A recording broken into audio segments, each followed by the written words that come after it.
E aí, terráqueos, tudo bem com vocês? Já vou abrir essa videoaula te fazendo uma pergunta. Você sabe o que é citoplasma? Sei não. Não olha pra mim não, professor, não sei não. Se pensarmos em célula procarionte, o citoplasma é basicamente o interior dela. E a gente já falou das células procariontes. Se tu não se lembra, vamos recordar rapidinho. A célula procarionte é aquela célula mais simples, que não possui um núcleo verdadeiro, que não possui aquela carioteca, aquela membrana delimitando o núcleo do resto da célula.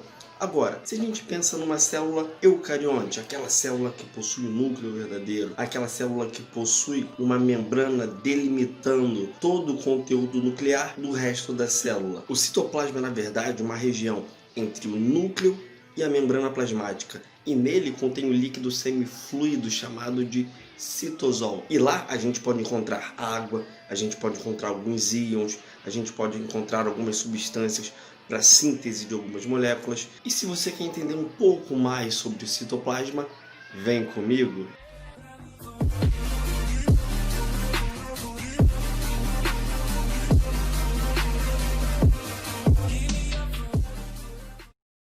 Então, senhores, existem algumas estruturas que são comuns entre as células procarionte e eucarionte, e existem também algumas estruturas que a gente só vai encontrar nas células eucariontes. Agora, um exemplo são os ribossomos. Esses caras vão ser encontrados em ambas as células, ou seja, você vai ver ribossomos em todas as células, tanto procarionte como eucarionte. Agora, existe uma outra estrutura presente no citosol chamada de citoesqueleto. O citoesqueleto é responsável por dar forma e sustentação à célula. E no citoplasma de células eucariontes, encontraremos também as organelas membranosas, que são estruturas que possuem diversas funções dentro das células. E elas são revestidas por membranas, com aquela composição similar da membrana plasmática. Elas vão ter lipídios e proteínas. O citoplasma é uma região de intensa atividade metabólica. Muitas reações químicas ocorrem ao mesmo tempo e o tempo todo, e grande parte dessas reações são incompatíveis umas com as outras. Por isso, a célula é toda dividida em pequenos compartimentos, que são as organelas. O fato das organelas serem delimitadas por uma membrana torna possível a realização das reações todas ao mesmo tempo. É como se fossem vários setores de uma empresa e cada uma tivesse o seu papel, cada uma faz o seu trabalho.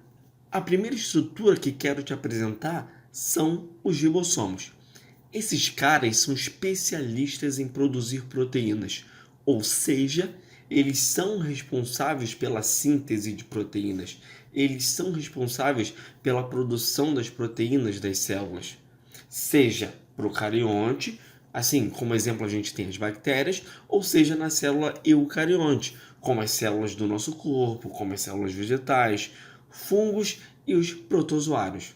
Eles são completamente fundamentais para o funcionamento da célula. Agora, com relação à estrutura, eles são formados a partir de RNA ribossômico e proteínas. Agora te liga aqui, existem dois tipos de ribossomos. Existem os ribossomos ligados a uma membrana e existem também os ribossomos livres. Os ribossomos ligados a uma membrana estão aderidos em outra organela. O nome é autoexplicativo. Eles estão aderidos a uma membrana. E essa membrana pode ser do retículo endoplasmático ou da carioteca. Geralmente, os ribossomos ligados a uma membrana produzem proteínas que são utilizadas fora da célula. Essas proteínas podem ser direcionadas para uma outra organela para serem empacotadas e aí elas vão dar origem a uma outra organela. E vou te falar o nome, os lisossomos, que a gente vai estudar em uma outra aula. Ou então essas proteínas podem ir para a membrana plasmática, ou então essas proteínas podem ser secretadas da célula. E um exemplo é a insulina. A insulina é um hormônio proteico produzido lá nas células do pâncreas, e esse hormônio é secretado para fora da célula. Agora, os ribossomos livres, o nome também já é autoexplicativo. Eles estão livres aonde? No citoplasma. E eles são responsáveis pela fabricação, pela síntese de proteínas que normalmente são utilizadas dentro da própria célula. Agora dá uma olhada aqui. Essa é a estrutura de um ribossomo. E aqui nessa imagem você pode ver pequenos pontinhos. Esses aqui são os ribossomos. Aqui deste lado temos a estrutura tridimensional do ribossomo. Aqui em cima temos a subunidade maior e aqui embaixo temos a subunidade menor.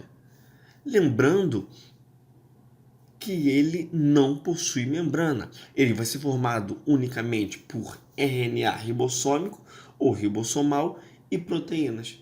Agora dá um look nessas estruturas aqui, tanto vermelha quanto laranja e amarela. Essas estruturas são chamadas de sítio de ligação e é por aqui que entram e saem os RNA transportador. Lembrando que o RNA transportador, lá na síntese proteica, vai trazer um aminoácido. Eles vão se ligar, na verdade, o ribossomo vai interagir juntamente com o RNA mensageiro e o RNA transportador para assim produzir as proteínas. Agora dá uma olhada nessa estrutura. Essa mesmo que está ao redor do núcleo, com ribossomos até a baga, cheia de ribossomos. Então, esse é o famoso REG, também chamado de retículo endoplasmático granuloso ou rugoso, tanto faz o nome. Tu pode chamar de granuloso ou rugoso, ele não vê problema quanto a isso. E isso, ele vai receber esse nome porque ele é cheio de ribossomos aderidos. E aqui é, na verdade, uma fábrica de proteínas. Isso porque ele também vai produzir proteínas. Mas essas proteínas são para secreção, como a gente viu antes. Aqui a produção de proteínas é muito intensa. E se uma célula é cheia de retículo endoplasmático granuloso, logo ela vai fazer muitas proteínas. Quanto mais retículo endoplasmático granuloso, mais proteínas uma célula vai produzir. Agora dá uma olhada nesse cara aqui. Ele é meio nada a ver, ele é meio parecido com o retículo endoplasmático granuloso. Se você reparar, ele não vai possuir ribossomos aderidos. Logo, o nome dele vai ser retículo endoplasmático não granuloso. Ou liso, tu pode chamar ele de liso também, não tem problema não. Apesar dele também ser um retículo, suas funções não serão as de produção de proteína, mas ele tem um monte de função. E uma delas é a produção de lipídios, de gordura. E quem vai produzir esse lipídio, essa gordura, é o retículo endoplasmático liso. Ele também tem uma outra função chamada de metabolização de substâncias estranhas. E vou te dar um exemplo. O álcool. O cara que gosta de tomar um goró, de tomar umas. Então, o álcool é estranho e tóxico para o nosso corpo. Então, o retículo endoplasmático liso, lá do fígado, para ser mais específico, faz a desintoxicação do nosso corpo. Com isso, a gente consegue eliminar o álcool lá no xixizão, lá na urina. E uma outra função super importante também do retículo endoplasmático liso é fazer o armazenamento de cálcio nas células musculares. E isso é importante porque vai promover a nossa contração muscular. Toda vez que os nossos músculos se contraem, é porque está havendo uma interação. E dentro dessa interação existe a liberação de cálcio, que é feita pelo retículo endoplasmático liso nas suas células musculares. E assim a gente consegue se movimentar. Então, senhores, vou encerrando essa videoaula por aqui. Te aproveito para desejar tudo de bom. Não se esquece de se inscrever no canal. Não se esquece de deixar aquele like maroto. Vou indo nessa. Fui que fui e tchau.